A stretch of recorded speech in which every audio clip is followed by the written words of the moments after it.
வசனம். உங்கள் வாழ்வில் கவலை ஏற்படும் போது, உங்கள் வாழ்வில் பிரச்சனை ஏற்படும் போது, உங்களை இந்த உலகம் எதிர்ப்புகளால் பிரச்சனைகளால் சூழும் போது, உங்கள் வாழ்வு இனிமேல் நகருமா, இதோ என் வாழ்வு முடிந்துவிடக் கூடாதா என்றெல்லாம் நீங்கள் எண்ணும் போது, எனக்கு இந்த உலகத்திலே யாருமே இல்லையா கை கொடுக்க தோள் கொடுக்க, இருளிலே வாழ்கின்றேனே, வெளிச்சம் ஏற்படவே செய்யாதா, என் பிரச்சனைகள் நீங்கவே செய்யாதா என்று எண்ணி புலம்பி தங்களுடைய வாழ்வை முடித்து விடலாம் என்ற எண்ணம் ஏற்படும் போது, இந்த ஒரு வசனத்தை மட்டும் குர்ஆனில் திறந்து படியுங்கள். உங்கள் உள்ளம் அல்லாஹ்வுடைய அன்பால் நிரம்பும் இன்ஷா அல்லாஹ். எந்த வசனம்? குறிப்பெடுத்துக் கொள்ளுங்கள். எல்லோரும் ஒரு பேப்பரை எடுத்து அந்த பெண்ணை வைத்து அதில் எழுதுங்கள் அந்த வசனத்தை. சூரத்து ஜுமர் 53வது வசனம். சூரத்து ஜுமர் 53வது வசனம். நம் மரண நேரத்திலும் இந்த வசனம் நம் கண்ணுக்கு முன்னால் வர வேண்டும். மலக்குல் மௌத் எம்மை அழைக்க வரும்போது, அல்லாஹுவை சந்திக்க செல்லக்கூடிய அந்த நேரத்தில் இந்த வசனம் எம் கண்களுக்கு முன்னால் ஓட வேண்டும். குல் யா இபாதியல்லதீன அஸ்ரஃபு அலா அன்ஃபுஸிஹிம் லா தக்னது மிர் ரஹ்மத்தில்லாஹ். சுப்ஹானல்லாஹ். அல்லாஹ்வுடைய அருளை இதைவிட எப்படி விளக்குவது?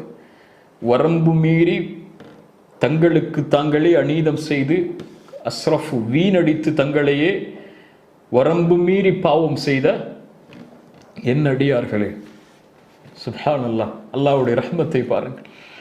அவன் அல்லாஹ்விற்கு மாறு செய்கிறான், அல்லாஹ்விற்கு பாவம் செய்கிறான், அல்லாஹ் இட்ட கட்டளைகளை மீறுகிறான்.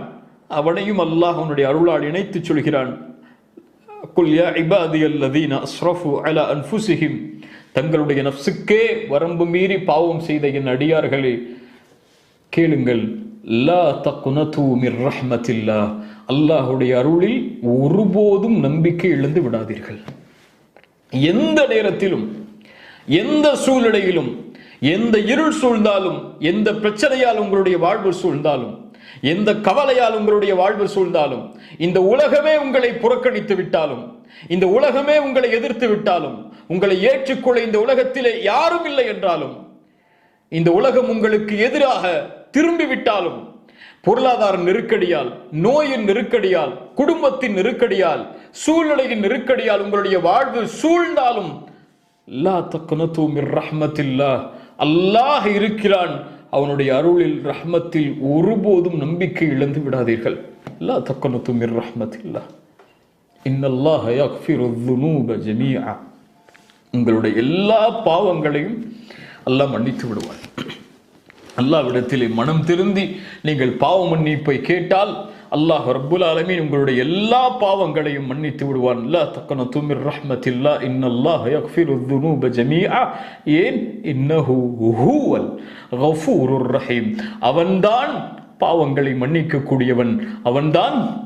சொல்லுங்கள், இன்னஹு ஹுவ அல் கஃபூர் அர் ரஹீம், அவன் ரஹீம், அவன் இரக்கமுடையவன், அவன் ரஹ்மத்தை உடையவன், அவன் அர் ரஹ்மான், அவன் அர் ரஹீம்.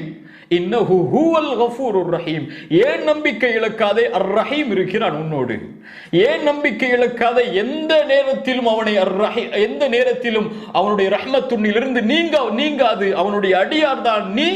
இந்த உலகத்திலே உனக்கு அவகாசம் உண்டு. உன்னுடைய தொண்டை குழியை உயிர் அடைக்கும் வரை என்ன பாவம் செய்தாலும், என்ன குற்றம் செய்தாலும், மனம் திருந்தி இறைவா உன்னிடத்திலே வருகிறேன், என்னை மன்னித்து விடு என்று கேட்டாலும், ஹத்த ஷிர்கே செய்தாலும், இணை வைப்பே செய்தாலும், மரணத்திற்கு முன்னால் ஒருவன் மனம் திருந்தி, யா அல்லாஹ் இணை வைத்து விட்டேன், உன்னிடத்திலே மீண்டு வருகிறேன் என்று கூறினால் அல்லாஹ் ரப்புல் ஆலமீன் உன்னை ஏற்றுக்கொள்வான். இன்னஹு ஹுவல் கஃபூருர் ரஹீம். ஏன்? அவனுடைய அருளில் நம்பிக்கை இழக்காதே. அவன்தான் பாவங்களை மன்னிப்பவன், அவன்தான் அர் ரஹீம்.